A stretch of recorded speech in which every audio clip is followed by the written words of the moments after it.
Les petits détails des plus grands films, bienvenue dans Aviez-vous remarqué ? Noël est à nos portes et rien ne pourrait venir gâcher la fête. À part peut-être le Grinch, ce personnage farceur et renfrogné qui prit les traits de Jim Carrey pour le film du même nom, réalisé en 2000 par Ron Howard. Un film pile poil dans la thématique donc et qu'on vous propose de redécouvrir à travers ces petits détails.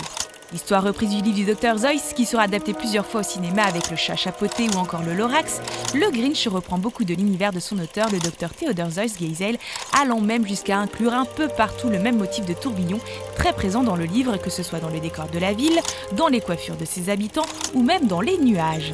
Des nuages qui, si on les regarde bien, forment à plusieurs reprises les initiales JC, celles de l'acteur principal du film, Jim Carrey.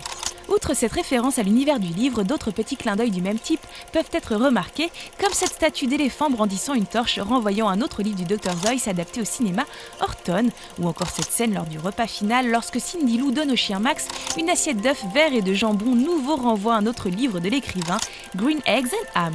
Outre ces différents hommages à l'univers gigantesque de l'auteur, le film permet également au réalisateur Ron Howard de placer quelques membres de sa famille devant la caméra. Son père peut être vu ici lorsque les habitants de la ville accueillent le Grinch parmi eux, et sa fille, la jeune rousse là, excitée de voir les décorations se rallumer.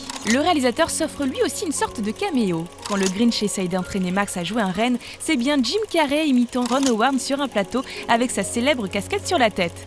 Les attentifs auront de plus noté que la photo du Grinch ici dans le journal reprend le célèbre cliché du mythique Sasquatch, créature légendaire aux États-Unis, que l'inscription lisible sur les pièces de monnaie de la ville est E pluribus unum et qu'elle reprend l'authentique devise inscrite sur le sceau et sur les dollars américains E pluribus unum, ou enfin que le gigantesque singe à cymbales de la grotte du Grinch est le même que celui de Toy Story 3. Mais ça, bien sûr, vous l'aviez remarqué, non ?